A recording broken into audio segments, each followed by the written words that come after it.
மாலை நேரம். Coffee குடித்தபடி TV பார்த்து கொண்டிருந்தார் மயில்வாகனன்.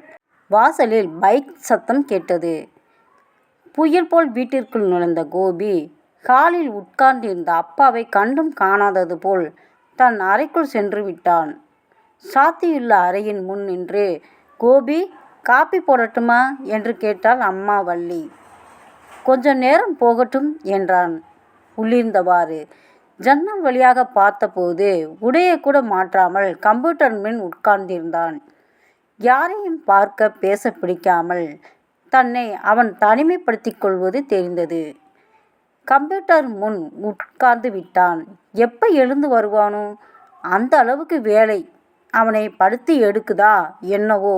அதுக்கு தான் முதலையே சொன்னோம், இந்த படிப்பு வேணாம்னு கேட்டாத்தானே என்று அவள் அங்கலாய்க்கும் போதே படக்கென்று கதவை திறந்த கோபி, நான் சொன்னேனா வேலை வலுவாயிருக்கு, என்னால் முடியலைன்னு நீங்களா எதையாவது கற்பனை செஞ்சுக்கிறாதீங்க.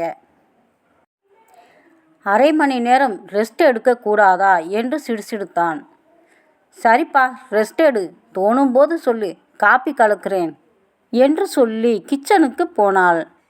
நடப்பதை கவலையுடன் பார்த்த மயில்வாகனன் டிவியை நிறுத்தி காலி கோப்பையுடன் எழுந்து வந்தார். பார்த்தீங்களா அவன் எப்படி நடந்துக்கிறான்னு? இப்போ எல்லாம் கலகலப்பாக பேசுகிறதே இல்லை. முன்பெல்லாம் எவ்வளோ வேடிக்கையாக பேசுவான், இப்போ ஒரு வார்த்தை பேசுறதுக்கு கூட யோசிக்கிறான் என்று புகார் வாசித்தாள் வள்ளி. இங்கே பாரு, அவன் என்ன இன்னும் சின்ன குழந்தையா? படித்து வேலைக்கு போய்கிட்டு இருக்கிறவனுக்கு நிறைய ஆபீஸ் பிரச்சனைகள் இருக்கும் என்று மனைவிக்கு சமாதானம் செய்தாலும் யோசனையுடன் நகர்ந்தார் மயில்வாகனன். சிறிது நேரத்தில் போன் ஒலிக்க யாரும் எடுக்காததை பார்த்து, அதான் போன் அடிக்குதில்ல, யாராவது எடுங்களேன், யாரு காதிலும் விழலையா என்று அறையிலிருந்து கத்தினான் கோபி. இதோ எடுக்கிறேன்பா. வேகமாக ரிசீவரை எடுத்து பேசிய மயில்வாகனன், அடடே துரையா, பார்த்து எவ்வளவு நாளாச்சு, வீட்டில் எல்லாரும் சௌக்கியமா என்று விசாரித்தார். அவர் ஏதோ ஒரு முக்கியமான தகவல் சொல்லி இருப்பார் போல இருக்கு. துரை, நீ என் மொபைலுக்கு வரையா? இங்கே லேண்ட்லைனில் பேசுகிறது என் மகனுக்கு இடைஞ்சலாக இருக்கும், அவன் முக்கியமான வேலையில் இருக்கான் என்று சொல்லி மொபைல் நம்பரை தந்து ரிசீவரை வைத்தார். தன் அறையை ஒட்டி மரத்தடியில் நின்று கத்தி பேசும் அப்பாவை சத்தம் போடுவதற்காக எழுந்து ஜன்னல் வழியாக எட்டி பார்த்தபோது கோபி அப்பாவின் பேச்சை கேட்டு நிதானித்தான். போனில் சீரியஸாக பேசிக்கொண்டிருந்தார் மயில்வாகனன். துரை, 10-15 வயசு வரைக்கும் பசங்க நம்ம கைக்கு கீழே இருக்காங்க. அதுக்கு மேலே போயிட்டா அவங்களுக்கு பெரிய மனுஷன்தனம் வந்துடுது.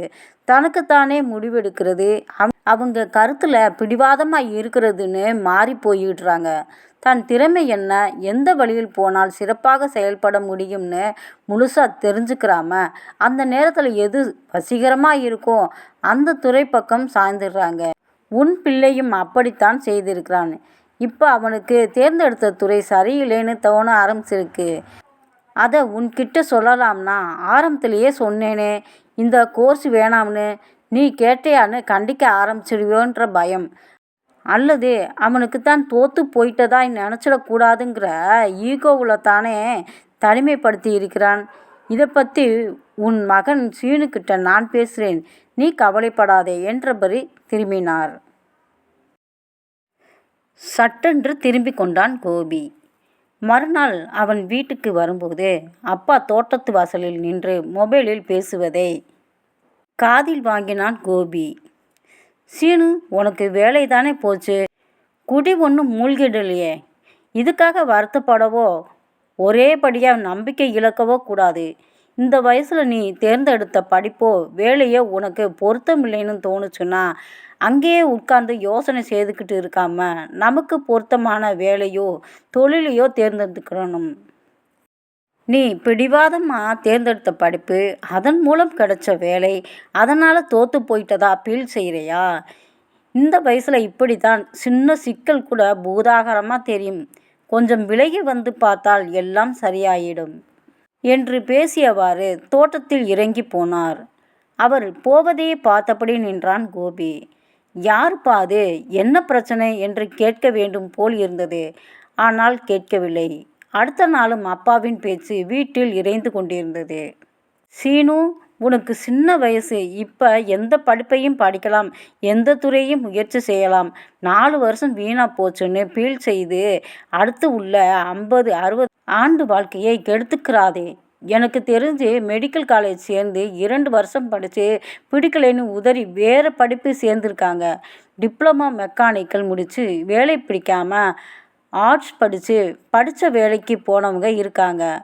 வாய்ப்புகள் கொட்டி கிடக்கு. ஒன்றும் சரியில்லைன்னா இன்னொன்று தேர்ந்தெடுத்து போய்கிட்டே இருக்கணும். குழந்தை நடக்க முயற்சிக்கிறப்ப விழத்தான் செய்யும். விழும்போது வலிக்கும், அழுகை வரும். அதற்காக குழந்தை அடுத்து முயற்சி செய்யாமல் இருக்குமா? கால் உறுதியாக இருக்கிற வரை இந்த தடுமாற்றம் இருக்கும். கொஞ்சம் வளர்ந்துட்டால் போதும், எல்லாம் புரிஞ்சிடும். இப்போ என்ன, நீ நம்பி போன 2 முயற்சிகள் கைவிட்டு போச்சு, அவ்வளவுதானே. எடிசன் மாதிரி 8000 முறையாக முயற்சி செஞ்சுட்ட என்றவர் மகனை பார்த்ததும், ஓ சாரி கோபி, தொந்தரவு செஞ்சுட்டேனா என்று கொஞ்சம் தள்ளி நின்று பேச்சை தொடர்ந்தார். யாரோடு பேசுகிறார் அப்பா என்று நகராமல் அந்த பேச்சை கவனித்தான் கோபி. அவனுக்கு முதுகு காட்டி நின்று அவர் பேசினாலும் பேச்சு அவனுக்கு எட்டியது. யாரு சீனு, முதல்ல நீ உன்னை நல்லா புரிஞ்சுக்க. உன் மீதும் உன் திறமை மீதும் நம்பிக்கை வை. தன்னம்பிக்கை இல்லாதவன் தான் எதிர்காலத்தை நினைச்சு பயப்படுவான். நம்மை விட்டு எது போனாலும் நம்பிக்கை ஒன்று இருந்தால் போதும், மேலே வந்துடலாம். இந்த விஷயத்தை தயக்கம் இல்லாமல் உன் பேரண்ட்ஸ் கிட்ட பகிர்ந்துக்க. பெற்றவங்க கிட்ட என்ன ஈகோ, அவங்க எப்பவும் முன் நல்லதை தானே விரும்புவாங்க. தயக்கமாக இருந்தால் நான் வந்து பேசுகிறேன், டோன்ட் ஒரி என்று முடித்தார். யோசனையுடன் அறைக்குள் போனான் கோபி. என்னங்க? யாருங்க அந்த பையன்? எந்த பையன்? தினமும் ஃபோன் போட்டு பேசுகிறீங்களே. அவனா? என் நண்பன் துரையோட பிள்ளை. அவனுக்கு என்ன பிரச்சனை? +2வில் அவன் எடுத்த மார்க்கை வச்சு பெற்றவங்களும் டீச்சரும் அவனை இன்ஜினியரிங் எடுக்க சொல்லியிருக்காங்க. இவன் பிடிவாதமாக வேற ஒரு கோர்ஸ் எடுத்து படித்தான்.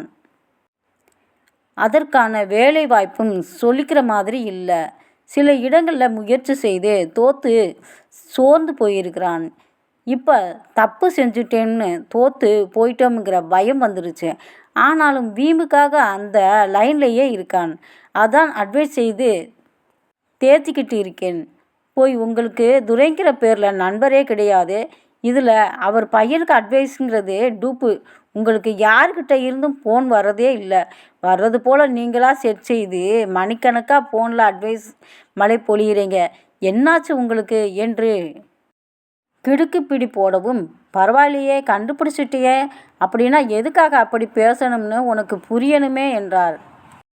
புரியலையே, எல்லாம் நம்ம பையனுக்காகத்தான் என்றவர். இப்பெல்லாம் ஏன் கோபி எரிஞ்சு விழுறான்னு உனக்கு தெரியுமா என்றார். தெரியலையே, அவன் பார்த்துக்கிட்டு இருந்த வேலை போச்சு என்றார். என்னங்க சொல்கிறீங்க? வேலை போன விஷயத்தை நம்மக்கிட்ட மறைக்கிறான். அன்னைக்கு நாம் எவ்வளவு சொல்லியும் கேட்காம பிடிவாதமாக அவனுக்கு தோணுன கோர்ஸ் எடுத்து படித்தான். படிப்பை குறை சொல்ல முடியாது. எதை படித்தாலும் எந்த வேலைக்கு போனாலும் சின்சியராக இருந்தால் முன்னுக்கு வந்துடலாம். துரதிர்ஷ்டவசமாக நம்ம பையனுக்கு அந்த லைன் செட் ஆகலை.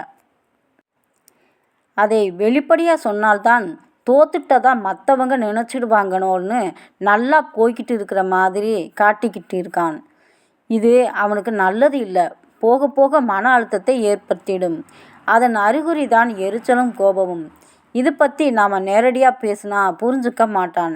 அதான் யாருக்கோ சொல்கிற மாதிரி அவனுக்கு சொல்லிக்கிட்டு இருக்கேன்.